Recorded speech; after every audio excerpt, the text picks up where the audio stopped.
عالم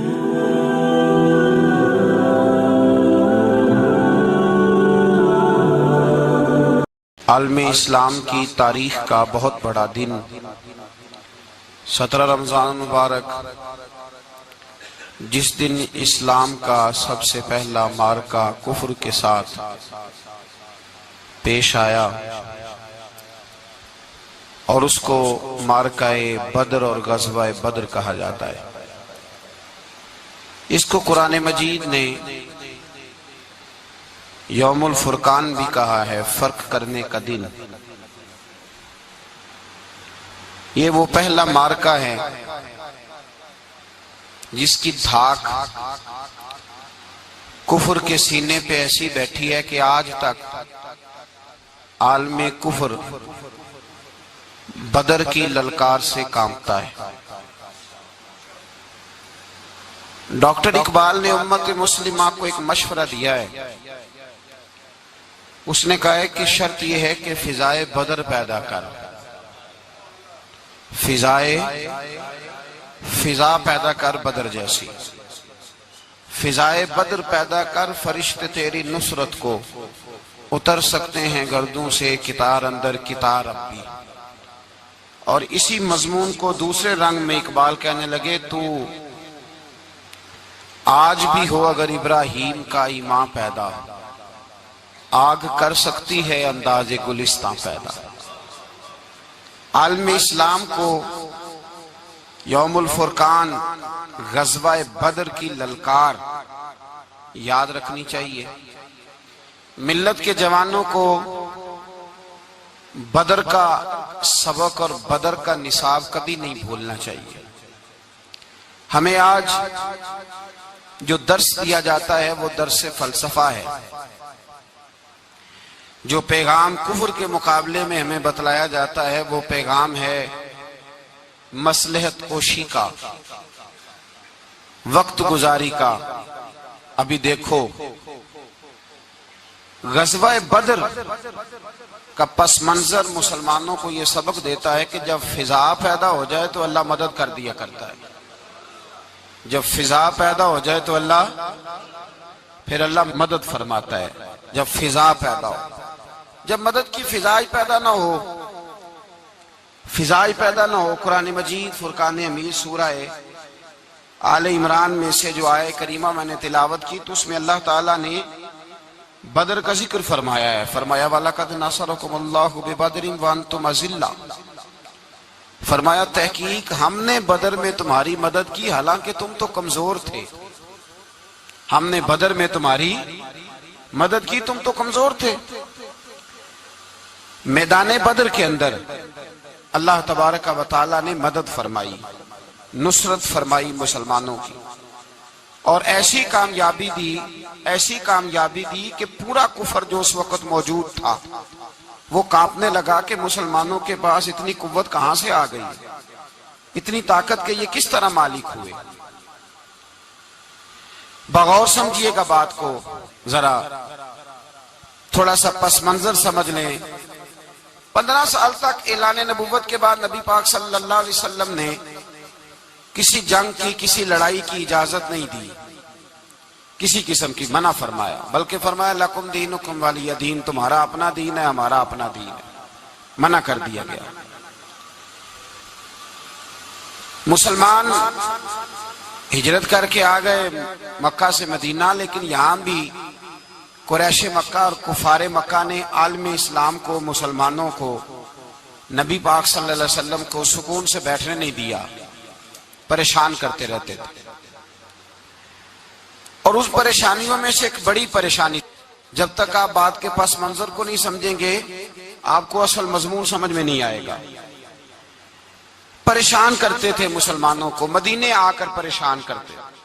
دنیا کا ایک مزاج ہے، جو آدمی اپنا دروازہ بند کر لیتا ہے لوگ اسے بزدل سمجھتے ہیں، حالانکہ بزدل اور صلح پسند میں فرق ہوتا ہے۔ بزدل اور ہوتا ہے، صلح پسند، کچھ لوگ صلح پسند ہوتے ہیں، لوگ انہیں بزدل کا طعنہ دیتے ہیں۔ تو جو آدمی دروازہ بند کر لیتا ہے نا یا تھوڑا سا احتیاط کرتا ہے تو لوگ سمجھتے ہیں کہ یہ بزدل ہے، کمزور ہے، میں نے ڈانٹا ہے تو بھاگ گیا ہے. حالانکہ ایسا نہیں ہوتا. وہ شخص صلح پسند ہوتا ہے. میرے رسول کریم سید عالم صلی اللہ علیہ وسلم کی ذات صلح پسند ہے. حضور علیہ السلام نے صلح کو اہمیت دی ہے، اور وَصُلْحُ خیر، صلح ہی بہتر ہے. انہی لفظوں کے ساتھ محبوب نے ہمیں تعلیم ارشاد فرمائی ہے، صلح کو درجہ دیا ہے. تو 15 سال تک کوئی لڑائی نہیں لڑی. اب انہوں نے سمجھا شاید مسلمان بزدل ہیں، یہ تو تلوار ہی نہیں اٹھاتے، یہ تو شاید جانتے ہی نہیں اس فن کو، ان کو تو خبر ہی نہیں. یہ کیا کرتے کہ مسلمانوں کو مدینے آ کے تنگ کرتے، گھر تک آ جاتے. مکے کے قریش مدینے کے قریب آ کے مسلمانوں کو لوٹ کے لے جاتے. کئی دفعہ ایسا ہوا کہ انہوں نے آ کر کے یہاں سے بکریاں، اونٹ اور کئی اور چیزیں چوری کر کے لے گئے. تو مسلمان پریشان رہنے لگے. اللہ پاک نے طاقت دے دی، قوت دے دی مسلمانوں کو. حضرت عمر فاروق جیسے لوگ کلمہ پڑھ گئے، حضرت امیر حمزہ جیسے لوگ آ گئے، حضرت ابو عبیدہ بن جراح جیسے لوگ آ گئے، حضرت سیدنا سعد بن ابی وقاص جیسے دلیر اللہ نے عالم اسلام کو عطا فرمائے. قوت آ گئی. حرِّض المؤمنین علی القتال، محبوب اختیار کرے مومنوں کو لڑائی کے لیے. ایک قافلہ آ رہا تھا. ابو سفیان مال لے کے ایک سفر پہ نکلا ہوا تھا. اس میں قریش کے سارے لوگوں کا مال تھا. اس زمانے میں بھی پارٹنر بن کے کاروبار ہوتا تھا. سارے مکے والے ایک بندے کوئی مال دے کے بھیج دیتے تھے، میرا بھی بیچ آنا، میرا بھی بیچ آنا. وہ سال کے بعد ایک ہی جاتا تھا. سارے جا کے عرب کے جاہل معاشرے کے اندر بھی دھوکہ کرنا اور جھوٹ بولنا عیب سمجھا جاتا تھا. لوگ کسی کے پیسے پر نظر نہیں رکھتے. یہاں معاذ اللہ لوگ کلمہ پڑھ کے اس بات کا خیال نہیں رکھتے کہ مال کس کا ہے اور ہم کس طرح سے اسے استعمال کرنا ہے. تو ابو سفیان سب کا مال لے کے نکلے. جب یہ مدینے کے واپس آ رہے تھے نا، شام سے ہجرت کر کے مدینے کے پاس سے گزرنے لگے، تو اللہ کے رسول سید عالم علیہ السلام نے مسلمانوں سے کہا کہ چلو ہم بھی ان کا ایک قافلہ روک لیں، انہیں احساس دلائیں کہ تم ہمارے ساتھ زیادتی کرتے ہو تو بازو میں ہمارے بھی قوت ہے. اس ارادے کے ساتھ حضور نکلے. ابو سفیان بڑے تیز آدمی تھے. کسی نے خبر کر دی کہ وہ تو آ رہے ہیں تیرا قافلہ روکنے کے لیے. اب حضور سید عالم جب چلے مدینہ منورہ سے تو 313 لوگ حضور کے ساتھ تھے. کتنے جی؟ بولیے. 313. تحقیق یہ ہے کہ 312 تھے. حضرت عثمان غنی کو شامل کیا گیا بدریوں میں، لیکن حضور انہیں چھوڑ گئے تھے، اس لیے کہ ان کی زوجہ اور نبی پاک کی پیاری صاحبزادی بڑی علیل تھی. فرمایا تو میری بیٹی کے لیے رہ جا. تو 313 لوگ حضور لے کے نکلے. 6 زرہیں، 8 تلواریں، چند گھوڑے. خود رسول پاک صلی اللہ علیہ وسلم جس گھوڑے پہ تھے، گھوڑا ایک تھا، سواریاں 3 تھی. حضرت مولا علی بھی تھے، جناب زید بھی تھے، نبی پاک بھی تھے. فرمایا کبھی تو بیٹھے گا، کبھی علی بیٹھیں گے، کبھی زید بیٹھیں گے، کبھی میں بیٹھوں گا. جب حضور کی پیدل چلنے کی باری آتی تو حضرت زید عرض کرتے حضور نہیں آپ بیٹھ جائیں میں پیدل چلتا ہوں. حضرت علی کہتے حضور آپ بیٹھ جائیں میں پیدل چلتا ہوں. تو حضور فرماتے تمہیں ثواب کی زیادہ ضرورت ہے، مجھے بھی تو ضرورت ہے نا. تو رسول کائنات سید عالم صلی اللہ علیہ وسلم بھی پیدل چلتے. یہ تھوڑا سا سامان لے کے نکلے. ابو سفیان کو اطلاع ہو گئی کہ وہ تو آ رہے ہیں. ابو سفیان نے ایک آدمی کو دوڑایا. اس زمانے میں جب کوئی بری خبر دینی ہوتی تھی تو وہ آدمی اپنے کان میں سوراخ کرتا تھا، لہو نکال لیتا تھا. وہ جس آدمی کو بھیجا اس نے اپنے کانوں سے لہو نکالا، اپنے اونٹ کے کان کاٹ ڈالے، چیخے مارنے لگا مکے والوں دوڑو، مسلمانوں نے تمہارا قافلہ لوٹ لیا ہے، بھاگو. اب وہ تو پہلے دلیر تھے کہ یہ ہم سے چھپتے پھرتے ہیں شاید معاذ اللہ.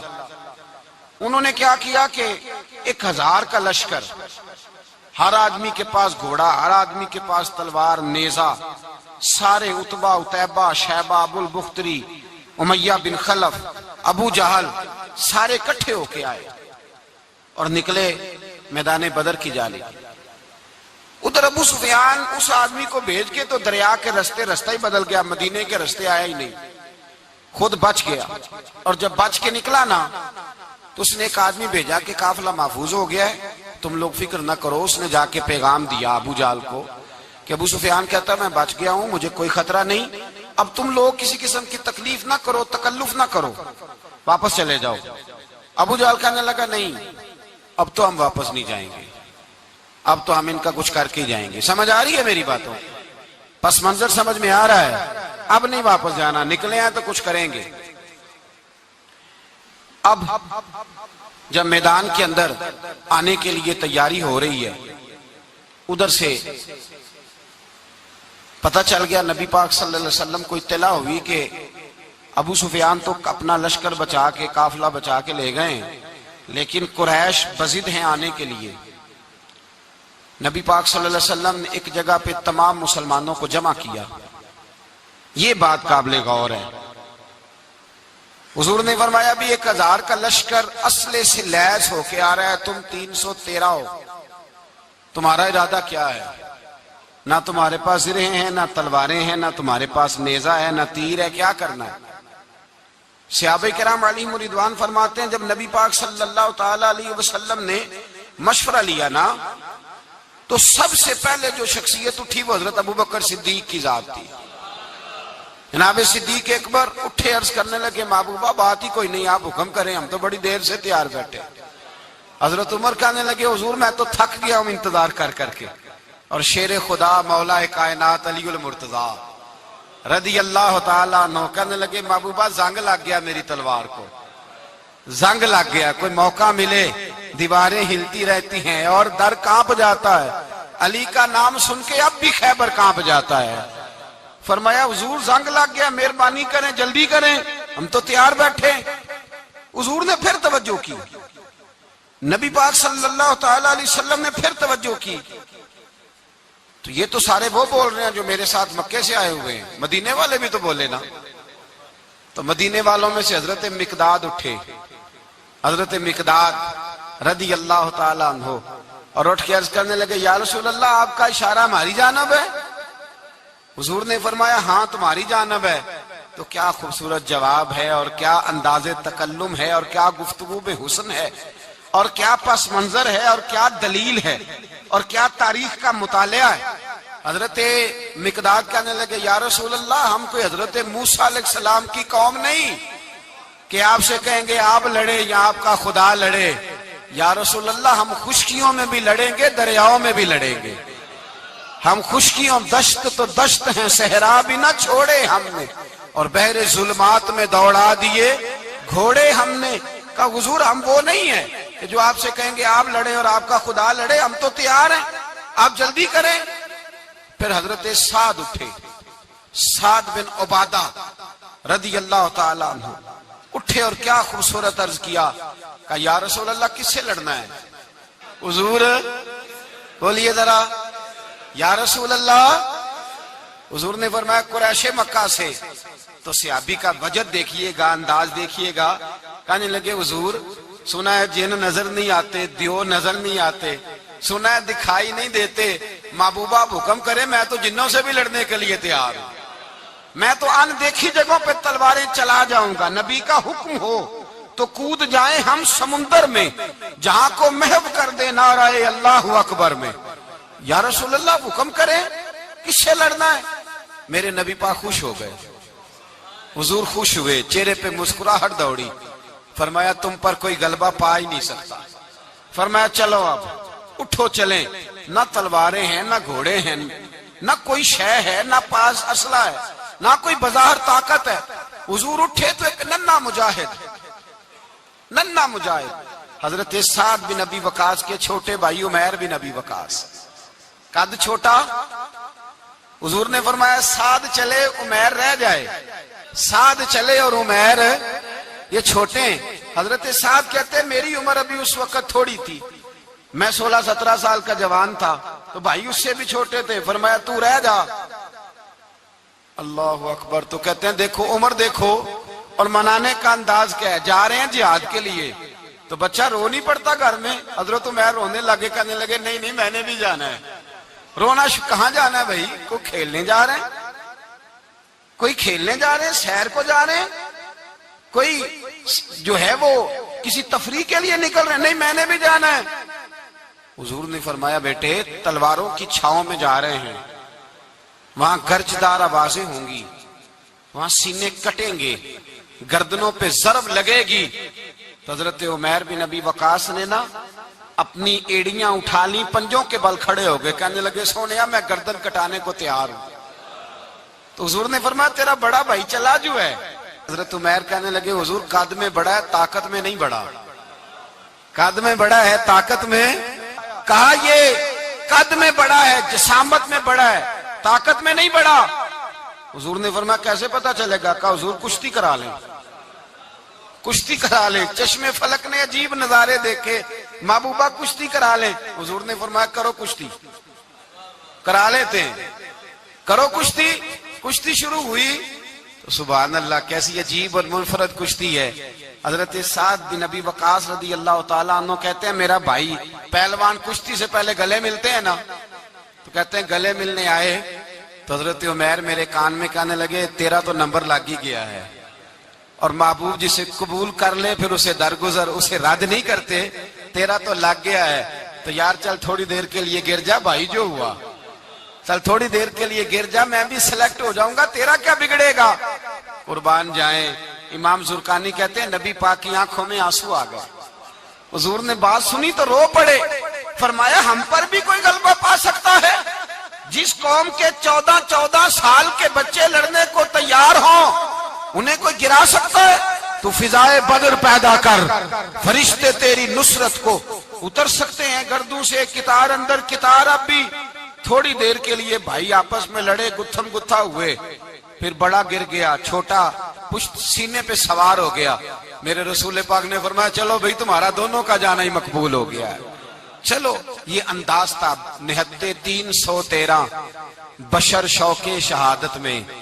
نہتے اس کو کہتے ہیں جس کے پاس اسلحہ نہ ہو۔ نہتے 313 بشر شوق شہادت میں نکل آئے تھے میدان میں محمد کی قیادت میں، نہ تیگ و تیر پہ تکیا، نہ خنجر پر نہ بھالے پر، بھروسہ ہے تو ایک سادی سی کالی کملی والے پر، بھروسہ ہے تو ایک سادی سی کالی، زیادہ مہنگی بھی نہیں، سادی سی کالی کملی والے پر، بھروسہ ہے تو ایک سادی سی کالی کملی والے پر۔ میرے مصطفیٰ کریم علیہ السلام کا لشکر میدان کی جانب، ادھر کفار جوش و خروش سے طے پایا رستے میں۔ ابو جہل نے کہا کہ روز ایک سردار اونٹ ذبح کرے گا، گانے گانے والی عورتیں گانے گائیں گی، بدر کی فضا دیکھ لیں، گانے والی گانے گائیں گی، روز ایک اونٹ ذبح ہوگا، شراب کے دور چلیں گے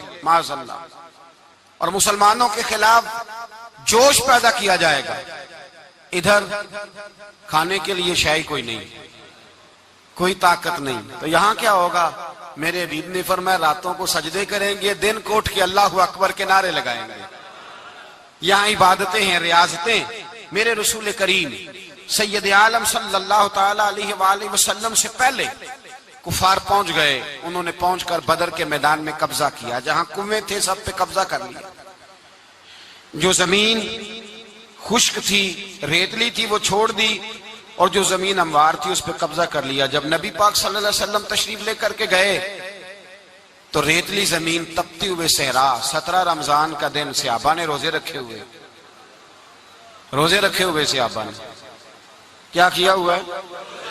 کیا کرنے گئے؟ پکی گل لے تو یہ بولے تھوڑے ہو نا، میں کہ شاید کچھ حق ہوئے۔ کیا کرنے گئے تھے؟ روزہ رکھ کے۔ اللہ خیر ہی کرے، ہمارے ہاں تو روز نیا بہانہ آتا ہے، کہتے میں کام تے جانا، میرا تو نہیں نہ بنتا، روز نیا بہانہ ہے، کہتے نہیں میں تو مزدور آدمی ہوں۔ کس طرح کی بات کرتے ہو؟ اللہ نے فرض کیا ہے تو اس کا مطلب ہے کہ گزارا ہو سکتا ہے، چل سکتا ہے، تبھی تو فرض کیا ہے۔ حضور نے فرمایا روزے کھول دو بھائی، پر کون کھولے؟ کوئی نہیں تیار۔ اب اللہ کے رسول نے خود گھوڑے کے اوپر بیٹھ کر کھجور کھائی دوپہر کے وقت، جب حضور نے کھولا تو تب سب نے کھولا۔ 17 رمضان نبی پاک صلی اللہ علیہ وسلم کے آنے سے پہلے انہوں نے کنووں پہ بھی قبضہ کر لیا، ہموار زمین، حضور آئے تو ریتلی زمین ملی، وہیں صحابہ نے ڈیرے لگائے، اب پانی کوئی نہیں، کوئی شے نہیں، تپتا ہوا صحرا، اوپر سے سورج گرمی برسا رہا ہے۔ حفیظ جلندری کہتے ہیں کہ زمین دعا مانگنے لگ گئی، زمین دعا مانگنے لگی، زمین کہنے لگی خدا بندہ مہربانی فرما، تیرے رسول آئے ہیں تو اب ذرا مجھے ٹھنڈا نہیں کر دیتا۔ حفیظ جلندری کا نظریہ ہے، وہ کہتے ہیں زمین دعا مانگنے لگی، زمین کہنے لگی مولا تیرے حبیب کے قدم جب میری اس خاک پہ آئے، الہی حکم دے سورج کو اب نہ آگ برسائے۔ زمین کہتی ہے تیرے حبیب کے قدم جب میری اس خاک پہ آئے، الہی حکم دے سورج کو اب نہ آگ برسائے، میرے دامن سے گر ان کو ہوائے گرم آئے گی تو مجھ کو رحمت للعالمین سے شرم آئے گی، میرے دامن سے گر ان کو ہوائے گرم آئے گی تو مجھ کو رحمت للعالمین سے۔ زمین کہنے لگی مجھے شرم آئے گی کہ محبوب آئے ہیں اور میں یا اللہ مہربانی کر۔ حفیظ جلندری ویسے تو حضور کی دعا، صحابہ کی دعا، سب کی بات ہے، وہ کہتے ہیں زمین نے دعا مانگی، جب دعا مانگی تو اللہ نے بارش عطا کر دی۔ حضور نے فرمایا لو بھی حوض بنا لو، پانی بھر لو۔ صحابہ کہتے ہیں چھوٹے چھوٹے حوض بنا لیے، پانی ہم نے ان کے اندر جمع کر لیا، جانوروں کو پلایا، خود بھی ہم نے وہ پانی رکھا وضو کے لیے، غسل کے لیے۔ فرماتے ہیں اب ریتلی زمین تھی تو سمجھ لیں بارش پڑنے سے پکی ہو گئی، ان کی جانب کیچڑ ہو گیا، پانی ختم ہو گیا، کافروں کی طرف ختم ہو گیا۔ یہاں حالات اس طرح کے ہیں کہ یہاں پانی جمع ہے، وہاں ختم ہوا، اور تاریخ کا عجیب حوالہ دیکھیں، حضور کو شہید کرنے آئے دو کافر رات کو چپکے سے اس حوض سے پانی پی رہے تھے جو مسلمانوں کا حوض ہے۔ ایک صحابی کہنے لگے حضور کافر پانی پی رہے ہمارے حوض سے، ماروں؟ حضور نے فرمایا نہیں، کافر ہوئے تو کیا ہوا، مخلوق تو ہے نا اللہ کی، پینے دو پینے دو، ہمارے دروازہ رحمت سے کوئی خالی جا سکتا؟ ایسا کی تیری خیر تیرے میں کدے کی خیر، ایسی پلا کہ جس کا نشہ عمر بھر رہے، اور پلا کے گرانا تو سب کو آتا ہے، مزہ تو تب ہے کہ گرتوں کو تھام لے ساکی۔ کہا نہیں، پینے دو انہیں۔ میرے رسول کریم سید عالم صلی اللہ علیہ وسلم نے میدان بدر میں پڑاؤ کیا، کافر ساری رات دندناتے رہے، شور کرتے رہے۔ جاسوسی کا ایک معیار ہوتا تھا، اب تو فوجوں کی وردی ہوتی ہے، پہچانے جاتے ہیں فوجی کس ملک کے ہیں، کس علاقے کے ہیں، کس جگہ سے ان کا تعلق ہے۔ اس زمانے میں کوئی وردی نہیں ہوتی تھی، ہر قبیلے کا آدمی ہوتا تھا تو لوگ گھس جاتے تھے، جاسوسی آسان ہوتی۔ آئے رات کا وقت ہے تو کچھ جاسوس بھیجے ابو جہل نے، کہا پتہ کر کے آؤ بندے کتنے، اسلحہ کتنا ہے، جوان کتنے، بوڑھے کتنے، ان کا انداز کیا ہے، سارا معلومات کر کے آؤ، کفر کی جو معلومات ہیں اس پر ذرا غور کریں۔ اب وہ شخص آیا، جا کے ابو جہل سے کہنے لگا 313 ہیں، 6 زرہیں اور 8 تلواریں، کوئی کھانے پینے کا سامان نہیں، اور کچھ بچے بھی ہیں، کچھ بوڑھے بھی ہیں، عمیر بن ابی وقاص بھی ہیں، ابو عبیدہ بن جراح جیسے بوڑھے بھی ہیں، کچھ لمبا چوڑا انتظام کوئی نہیں۔ ابو جہل بڑا کھل کھلا کے ہنسا، جاسوس واپس آئے نا تو کھل کھلا کے ہنسا، کہنے لگا اس طرح کرو کہ جنگ کرنے کی ضرورت نہیں، انہیں نا صبح سب کو گھوڑوں کی پشتوں پہ باندھ کے نا تو لے چلتے ہیں مکے، وہاں جا کے دیکھیں گے ان کا کیا کرنا ہے، ان کو باندھ لو گھوڑوں کی اونٹوں کی پشتوں پر تو وہاں جا کے دیکھیں گے۔ جب یہ بات کی تو جاسوس کہنے لگا ٹھہر جا، پوری بات تو سن لے، میری پوری سن تو لے، تبصرہ تو نے شروع کر دی ہے۔ اس نے کہا چل سنا پوری۔ اس نے کہا ہے 313 پر سارے سر پہ کفن باندھ کے آئے ہوئے ہیں 313 پر بچے سے لے کر بوڑھے تک، میں جس کو پاس بھی گیا ہوں وہ مسلح پہ بیٹھا ہے اور شہادت کی دعا مانگ رہا ہے۔ مسلح پہ شہادت ہے مطلوب، مقصود مومن نہ مال غنیمت نہ کشور کشائی، ہیں تھوڑے پر آئے مرنے ہیں، جان دینے آئے ہیں، واپس جانے کا ارادہ کوئی نہیں کسی کا بھی، آئے سارے حضور کے نام پر قربان ہونے۔ ابو جہل ساری رات شراب پیتا رہا، مغویہ گانے گانے والی عورتیں ساری رات گانے گاتی رہیں، اور ادھر انداز بڑا نرالا ہے۔ حضرت ابو بکر صدیق رضی اللہ تعالیٰ عنہ فرماتے ہیں کہ صحابہ نے مشورہ کیا کہ نبی پاک صلی اللہ تعالی علیہ وسلم کی طرف سب سے پہلے توجہ کریں گے کافر، حضور کے لیے کسی محفوظ جگہ کا بندوبست کیا جائے، ایک چھپر، ایک عریش، ایک جھونپڑی پہاڑ کے اوپر بنا دی گئی حضور کے لیے۔ مولا علی شیر خدا خود فرماتے ہیں، کہتے ہیں سب سے مشکل کام اس جھونپڑی کی حفاظت کرنا تھا، اس چھپر کی، عریش کی جس میں حضور تھے۔ جب نبی پاک نے فرمایا نا میرا پہرا کون دے گا، تو کہتے ہیں ابو بکر صدیق تلوار لے کے کھڑے ہو گئے، کہنے لگے سونیا ضرورت ہی کوئی نہیں، میں جو حاضر ہوں۔ تو حضرت علی فرمایا کرتے تھے بتاؤ جو فرعون کے سامنے کھڑے ہوئے وہ زیادہ دلیر تھے یا ابو جہل کے سامنے جو کھڑے ہوئے دلیر ہیں؟ تو حضرت ابو بکر صدیق فرماتے میں پہرے پہ تھا، کافر شرابیں پی رہے تھے اور نبی پاک ساری رات عبادت کرتے رہے، ساری رات حضور نے رو کے گزار دی۔ کہا اے اللہ، کیا لفظوں میں حسن ہے کہ اے اللہ میرے پاس یہ 313 کل تھے، میں لے کے آ گیا ہوں، اگر آج یہ ختم ہو گئے تو بتا قیامت تک کون تیری عبادت کرے گا؟ اے اللہ یہ 313 ہی تھے جو میں لے آیا، مہربانی فرما۔ ساری رات دعا ہوتی رہی، ساری رات حضور دعا کرتے رہے۔ پہلے حکم آیا کہ 1000 فرشتہ بھیجا ہے، پھر اے محبوب چل 3000 بھیجے، پھر اللہ نے کہا محبوب میں نے 5000 بھیجے۔ حضرت علامہ ہزاروی کہا کرتے تھے کہ نہیں، رب کریم نے فرمایا 5000 بھیجے ہیں، تو محبوب نے کہا نہیں مولا اس طرح نہیں، میرے فرشتے نہ بھیج، تیرا وعدہ تھا میں بھی آؤں گا، تیرا وعدہ تھا میں بھی آؤں گا۔ اور وہ اپنے انداز میں فرمایا کرتے تھے سانو کل کے وچ میدان بدر تے آپوں بہ رہے ہیں یار کنارے تے تیرا وعدہ تھا میں بھی آؤں گا۔ تو پھر حکم ہوا قرآن میں انی معکم، محبوب میں بھی تیرے ساتھ ہی ہوں، محبوب میں بھی تیرے، خدا خود میر مجلس بود۔ سارے بولیے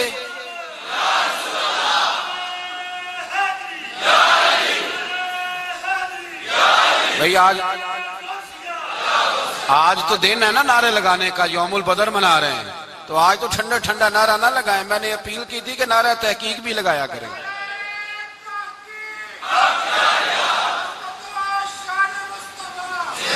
تو بھائی یہ یاد رکھیں، سمجھے اس بات۔ فرمایا حضرت ابو بکر صدیق فرماتے ہیں پہلے 1000 پھر 3000 پھر 5000 فرشتے آئے، اور جوق در جوق فرشتے آئے۔ کہتے ہیں سرکار ساری رات روتے رہے، ساری رات، تیرے صرف اسلحے سے ہی اللہ کی مدد نہیں آئے گی، تو نے ایٹم بم بنا لیا اور توفیق عید کی نماز کی بھی نہیں، اس سے تھوڑی مدد آئے گی۔ میرے مصطفیٰ کریم سید عالم صلی اللہ علیہ وسلم نے فرمایا امت کو درس دیا، اسلحہ بھی جمع کرنا، طاقت بھی اکٹھی کرنا، صفیں بھی بنانا، اپنے اندر اتحاد بھی پیدا کرنا، لیکن اگر تم نے کفر پر غلبہ حاصل کرنا ہے تو اس کے لیے خدائی مدد کی ضرورت ہوگی۔ اگر تم سے اللہ کی مدد روٹ گئی تو جتنے مرضی اسلحے جمع کرتے پھرو، جتنی مرضی طاقتیں اکٹھی کرتے پھرو، جس قدر مرضی تم ایٹم بم بناتے پھرو، جب خدائی مدد ہی تمہارے ساتھ نہیں تو کیسے نظام چلے؟ تو حضرت ابو بکر صدیق فرماتے ہیں ساری رات، حتیٰ کہ میں بے چین ہو گیا، حضور سجدے میں تھے تو میں حضور کے اوپر لیٹ گیا، میں نے کہا محبوب بس کریں، اٹھ کے دیکھے تو صحیح میرے اللہ نے کتنی مدد نازل فرما دی ہے۔ صبح رسول پاک تشریف لائے، صحیح مسلم، ابو داؤد، کتابوں کے نام یاد رہیں گے۔ حضرت انس بن مالک حدیث کے راوی ہیں، کہتے ہیں حضور اٹھے اور ایک دن پہلے چھڑی لے کے میدان میں آئے، ایک دن پہلے اٹھے، دیکھو میرے محبوب کے علم کی شان۔ میرے اعلیٰ حضرت فرماتے ہیں اور کوئی غیب تم سے نہا ہو بھلا جب خدا ہی نہ چھپا رہا، اور کوئی غیب تم سے نہا ہو بھلا جب خدا ہی نہ چھپا رہا، تم پر کروڑوں درود۔ اور ہمارے ایک شیخ تھے علامہ تحسین رضا صاحب رحمۃ اللہ علیہ، ان کا بڑا خوبصورت شعر ہے، وہ فرمایا کرتے تھے علم غیب رسول کے منکر اس حقیقت کو بھول جاتے ہیں، غیب مانا کہ راز ہے لیکن راز اپنوں سے کب چھپاتے ہیں، راز مانا، غیب مانا کہ راز ہے لیکن راز اپنوں سے کب چھپاتے ہیں۔ ایک دن پہلے حضور میدان میں آئے، صحیح مسلم کی حدیث، اور محبوب پاک صلی اللہ علیہ وسلم کے دست مبارک میں چھڑی ہے۔ حضرت انس کہتے ہیں حضور میدان میں آئے اور حضور نے لکیر کھینچی، فرمایا کل یہاں ابو جہل مرے گا۔ کب مرے گا؟ یہاں مرے گا۔ فرمایا یہاں عتبہ مرے گا، یہاں عتیبہ مرے گا، یہاں ولید مرے گا۔ حضرت انس فرماتے ہیں میری لکیروں پہ نظر تھی، لوگ جنگ لڑتے رہے، میں لکیریں دیکھتا رہا۔ اللہ کی عزت کی قسم، جہاں حضور نے چھڑی رکھی تھی، جو مرا وہیں آ کے مرا ہے، جو مرا ہے وہیں آ کے۔ جو دن کو کہہ دیا دن ہے تو دن نکل آیا، جو شب کو کہہ دیا شب ہے تو رات ہو کے رہی۔ خدا نے ان کی زبان کو وہ اختیار دیا، جو نکلی منہ سے ان کے وہ بات ہو کے رہی۔ فرمایا جہاں حضور نے چھڑی رکھی تھی، جو مرا ہے وہیں آ کے مرا ہے میرے رسول کریم سید عالم صلی اللہ تعالی علیہ وسلم نے اگلے دن صبح اٹھ کے صف بندی بنوائی۔ حضور نے اپنے ہاتھ کے اندر چھڑی لے لی، فرمایا چلو ابھی صفیں سیدھی کرو۔ کیا کرو؟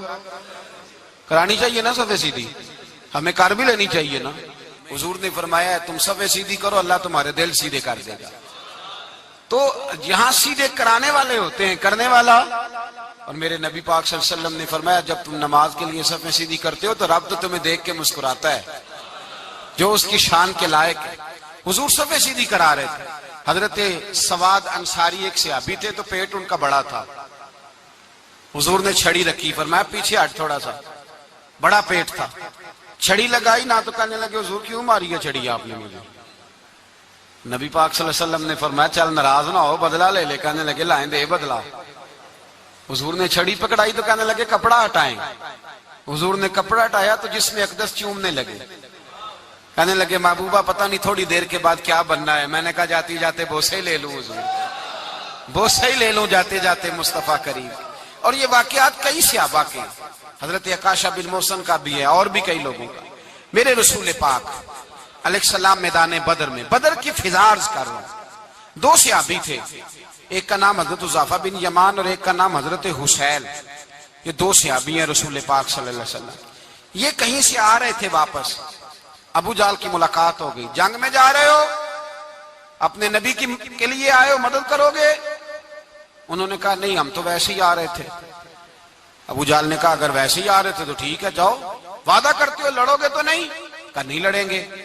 یہ دونوں وعدہ کر کے آ گئے حضور کے پاس، کہا یا رسول اللہ ہم نے اس سے وعدہ کر لیا ہے، لیکن ہمارا ارادہ تو لڑائی کرنے کا ہے، ہمیں تو یہاں کے پتہ چلا ضرورت بڑی ہے۔ تو نبی پاک صلی اللہ علیہ وسلم نے فرمایا تم نے وعدہ کر لیا اب تم نہیں لڑو گے۔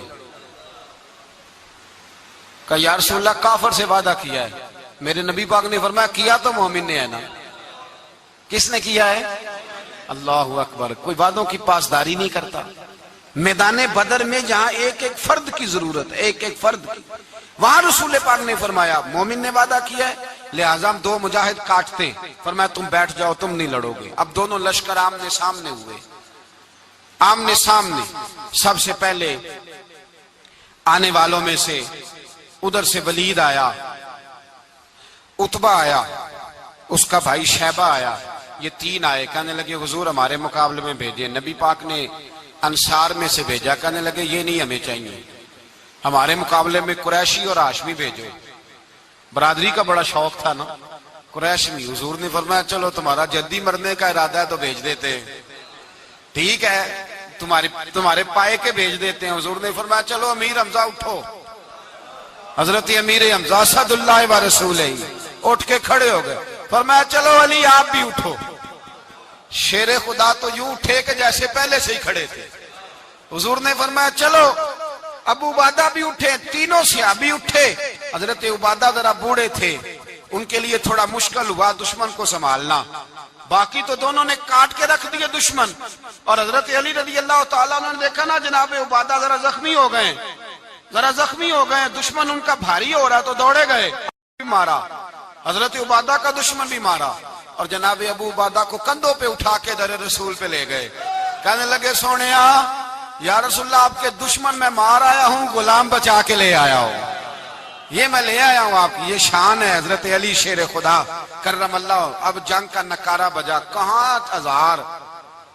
ایک مورخ کہنے لگا نہیں پورا 1000 نہیں تھا، 950 تھا۔ میں کہا چل تو 900 کر لے یار، اس میں کون سی حرج والی بات ہے؟ پھر بھی 900 اور 300 کا کیا مقابلہ؟ اور پھر اسلحے سے لیس 1000 کا لشکر۔ میرے رسول کائنات سرور عالم صلی اللہ علیہ وسلم جب جنگ چھڑی، امیہ بن خلف بڑا مارتا تھا حضرت بلال کو، جناب بلال کے قابو ہی آ گیا، حضرت بلال کے قابو آ گئے، کہنے لگا معافی مل جائے گی، معافی مل جائے گی، معافی مل جائے گی، دوڑنے لگا۔ حضرت عبد الرحمن بن عوف کہنے لگے بلال جب کوئی معافی مانگے تو دے دینی چاہیے، فرمایا سب کو دینی ہے، اس ظالم کو نہیں دینی۔ پکڑ کے مارا جناب سیدنا بلال حبشی رضی اللہ تعالیٰ، پکڑ کے مارا، فرمایا مجھے بڑی سزائیں دیتا تھا۔ اس امت کا فرعون ابو جہل نے ساری زندگی ستایا ہے۔ دو چھوٹے چھوٹے بچے معوذ اور معاذ، اور ان کی عمریں 17 سال سے کم بتائی جاتی ہیں، اور حسین لفظ ہیں۔ حضرت عبد الرحمن بن عوف کہتے ہیں دونوں میرے پاس آئے، اور ایک روایت میں یوں بھی انداز ہے، کہتے ہیں ایک بھائی کا قد چھوٹا تھا، تلوار اونچی تھی اس سے، اور آئے، اور یہ لفظ ہیں تاریخ میں محفوظ، آئے آ کے کہنے لگے عبد الرحمن سے چچا ابو جہل کدھر ہے؟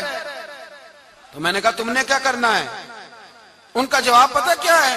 یہ نہیں کہا کہ دین کا دشمن ہے، یہ نہیں کہا بڑا ظالم ہے اس لیے مارنا ہے، کہا تم کیا کرو گے؟ تو جواب وہ شاہ نامہ اسلام نے اپنے لفظوں میں بیان کیا، کہنے لگے مریں گے۔ زیادہ یہی ہے نا کہ ہم کمزور ہے، پوچھنے کا سٹائل یہ تھا کہ تم بچے ہو، تم نے کیا کرنا ہے؟ تو پتہ ان کا جواب کیا ہے؟ حفیظ جلندری کہتے ہیں وہ کہنے لگے مریں گے یا ماریں گے ناری کو، سنا ہے گالیاں دیتا ہے وہ محبوب باری کو صلی اللہ علیہ وسلم، کہنے لگے ہمارے نبی کو معاذ اللہ برا کہتا ہے، چھوڑیں گے نہیں، جانا ضرور ہے، اگر اسے مار نہ سکے تو مار کے تو آ جائیں گے نا، جانا ضرور ہے۔ تو کہتے ہیں ہم نے اشارہ کیا، میں نے کہا وہ گھوڑے پہ جا رہا ہے، وہ دیکھو، کہتے ہیں بس چھلانگے لگاتے دوڑے، بھاگے گئے، ایک نے اچھل کے تلوار ماری، دوسرے نے بھی گرایا، تیسرے نے بھی زخمی کیا۔ ابو جہل نے تلوار ماری تو ایک بھائی کا بازو کٹ گیا، بازو کٹ گیا تو ہلکا سا گوشت لٹک رہا تھا، اس نے پیر رکھ کے گوشت بھی جدا کر دیا اور کاٹا ابو جہل کو۔ جب نیچے گرا تو اب عبداللہ ابن مسعود آئے، دیکھا کچھ جان باقی ہے، رسی جل گئی، بال نہیں گئے۔ حضرت عبداللہ ابن مسعود جب گلا کاٹنے لگے تو کہنے لگا ذرا نا گردن نیچے سے رکھ کے کاٹنا، گردن ذرا نیچے رکھ کے کاٹنا۔ فرمایا کیوں؟ کہنے لگا ذرا سردار ہوں، گردنوں میں پڑی گردن میری اونچی نظر آنی چاہیے، رسی جل گئی پر بال، کہنے لگا ایسا نہ ہو غلاموں میں پڑی ہو تو چودھری کی گردن لہذا ہی نہ نظر آئے، ذرا نیچے سے رکھ کے کاٹنا۔ حضرت عبداللہ ابن مسعود رضی اللہ تعالیٰ انہوں نے گردن کو کاٹ ڈالا۔ میرے بھائی اب جنگ ختم ہونے لگی آہستہ آہستہ، دونوں بچے اپنی تلواریں لے کے در رسول پہ آئے، ایک کہنے لگا میں نے مارا ہے، دوسرا کہنے لگا حضور میں نے مارا ہے۔ حضور نے فرمایا تلواریں دکھاؤ، خون کس کو لگا ہے؟ جب خون دیکھا تو دونوں کو ایک جتنا لگا تھا۔ میرے حبیب مسکرائے، فرمایا تم دونوں نے مارا ہے، تم دونوں نے مارا ہے۔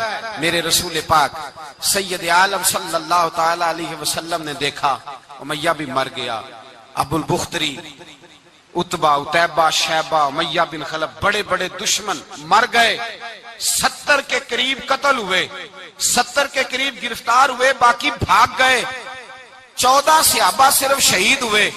ان کے جو مر گئے نبی پاک نے کنویں کے اندر پھینک دیے، اور کنویں کے سرانے کھڑے ہو کے ذمہ داری سے، سیاستہ کی روایت عرض کر رہا ہوں ذمہ داری سے، حضور نے بدر کے کنویں پہ کھڑے ہو کے فرمایا او کافرو، او فلاں بن فلاں، او فلانے کے بیٹے فلانے، تم نے دیکھ لیا میرے رب کے وعدے کتنے سچے ہیں؟